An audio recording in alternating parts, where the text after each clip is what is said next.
Hey everybody, it's Becky Munger from Be Your Best You Coaching, and I just wanted to jump on here and talk to you about this time of year. This is such an amazing time of year. We've got lots of activities going on, specifically graduations. And I know that a lot of you guys as busy moms are probably freaking out right now because of all of the end of year activities going on, sporting events, finals, all of these different things. And what do we add to it? Graduation and graduation open houses. That's crazy. But me, as a mom, we are having our last high school graduation open house this year. This will be our fifth one. And so, not that I am an expert by any means, but I've done lots of open houses.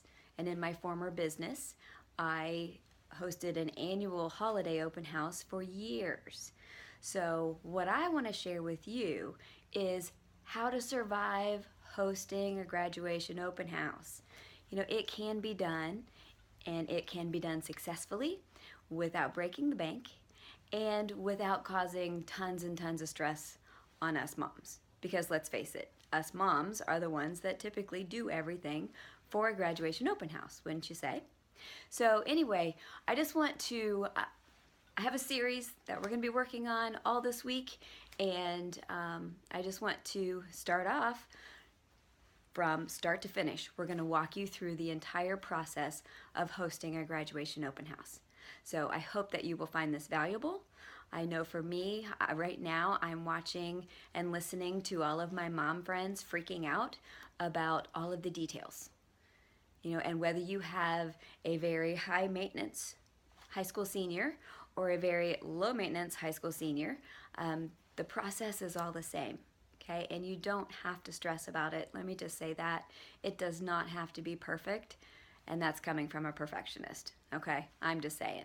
But anyway, we're going to start you off from start to finish, walk you all the way through it, and hopefully add some value and just take away some of that stress so that you're not having to think things through, especially if you're a rookie. If this is your first graduation open house, bless you. Okay, so I'm here to help, and that's what we're going to talk about. So from the very beginning, the first step, pick your date, pick your time, and pick your venue. Simple. Okay, a lot of you probably already have your date. This part is probably already done for you guys. With graduations within the next month, we've got kind of needed to know this stuff ahead of time. But if you don't have a date yet, pick a date and realize that you are not going to be able to please everyone. Okay? And there are going to be people that will not be able to attend. Pick your time. What's your time frame? Do you want to do it for 2 hours? Do you want to do it for 3, 4? It's totally up to you. My son this year, he doesn't want a super long open house. So he wants to do 3 hours. All of my other kids did 4. I know some that are just doing 2, so it is totally up to you. And there's no right or wrong answer.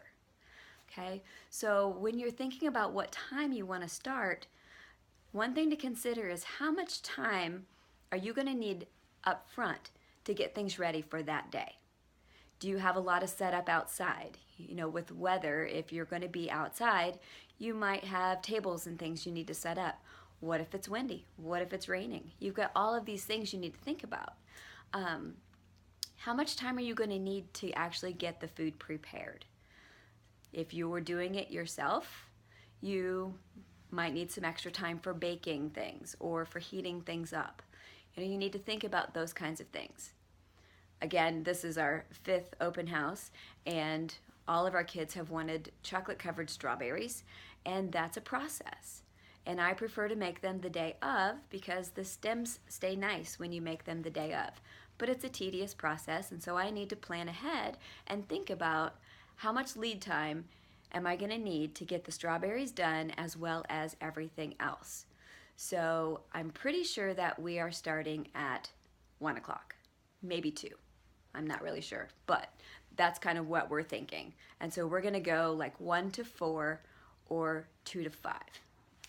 And then the other thing you need to think about is where are you going to do your open house?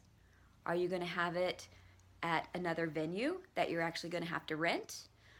Are you going to, and that right there takes a whole lot of prior planning, because at this point, if you don't have a place secured, you might not be getting one. Okay, in our area, we have several local high schools and lots of open houses going on. So that part probably needed to be taken care of a long time ago. But if you're hosting it at your home or at the home of a friend or a family member, or you're using an apartment complex, or just wherever you're hosting it, that's kind of the next thing you need to think about. Are you going to be inside? Are you going to be outside? What's your backup plan in case it rains? We've always done ours. We have a pool in our backyard, not necessarily that we've used the pool during the open house, but it's nice to be able to sit around it, and it's a nice friendly atmosphere.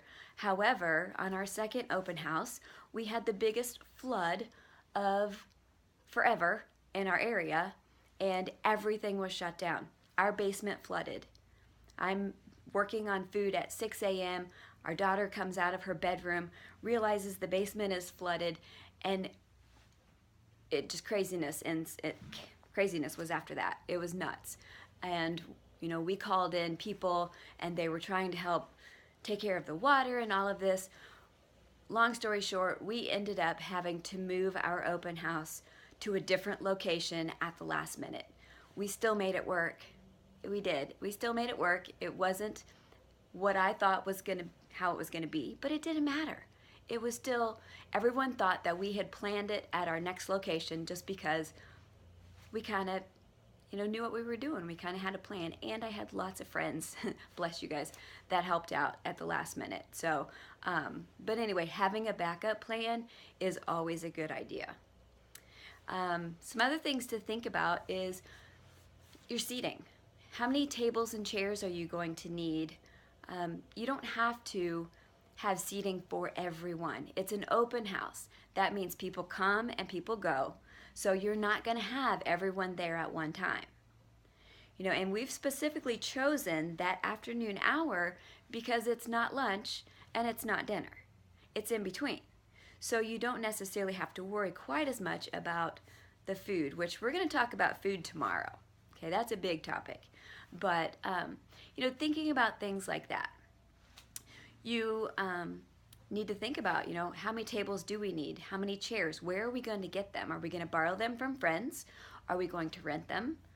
I'm all about saving money. I don't want to have our open house cost $1 bajillion.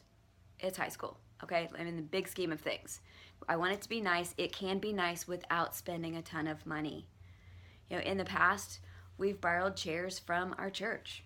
They have their old chairs out in a storage barn, and we've been able to borrow some of them. We haven't always needed to, just borrowing chairs from friends or just whatever. You can make it work. Are you going to set up canopies outside? Are you going to rent a tent? These are all things that you need to be thinking about, just in case. I know in the past we've had some, our grandparents here and those kinds of things, and they can't sit out in the sun, so you do need some type of shading for them. So if it is a nice sunny day, we're going to be doing our open house at the beginning of June. So hopefully, fingers crossed, we do live in Indiana, so our weather can be crazy. You don't know. But hopefully we're going to have a nice sunny day and not too hot. We've done them before and it's been blazing hot, and we've done them and it's been cool. So you never really know for sure. But those are all just some things to think about as far as that part of the planning. You also need to think about, okay, so we've got these things thought about already. We're ready. What about invitations?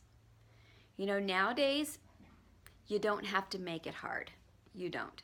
Now, I know some people like to have, physical invitations, and some people will get them printed.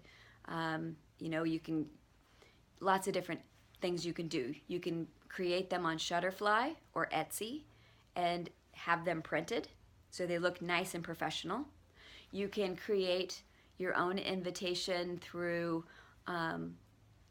something you have on your own computer, whether you have Publisher or Pages or something like that, and you can create your own and either print them at your own home on your own printer. Obviously that takes your ink, but nowadays we don't have to print that many of them, so kind of who cares? Or you can, and just buy the little postcards, the sheets of postcards that are perforated, super easy to do. That's what I've always done in the past, and they've looked great. Or you can create them at home, and then you can take them somewhere like a UPS store or a business supply place that has copying, and they can print them for you. But what seems to be the most popular right now is really just doing a Facebook event. Most people are on social media. I like to do both. We're going to create a Facebook event and be able to invite friends and family and kids' friends and all that kind of thing. Usually the kids take care of their own. They're tweeting it out, they're posting things on Instagram, they're telling their friends, everybody's marking it on their phones. So they've got their whole list of open houses, on their schedule, they're ready to go.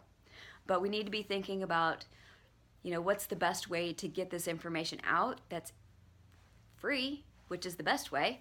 But then we always have those extra printed invitations for people like Grandma who doesn't have Facebook, or Aunt Shirley, or whoever, because not everybody is on social media. Plus, some of your relatives just like to have a physical invitation just as a keepsake. That's totally fine too. So however you choose to do that, just keep it simple. It really doesn't have to be a big deal. It doesn't have to be super expensive. Now, I realize we're talking to people all over the board, okay? You might not want to spend a whole lot of money, or you might want to make this the grandest event in your town. It doesn't matter. Whichever way you're going to go with it, or somewhere in between, is totally fine. Just do you. That's all I have to say about that. Don't try to do an open house just to impress people.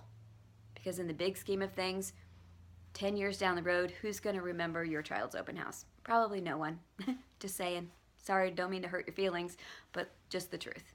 So I hope you come back tomorrow. Tomorrow we're going to be talking about food, and that's a biggie. And so we're going to work our way through the entire process. And I hope you found this a little bit helpful, and I hope to see you tomorrow. Thanks. We'll talk to you later.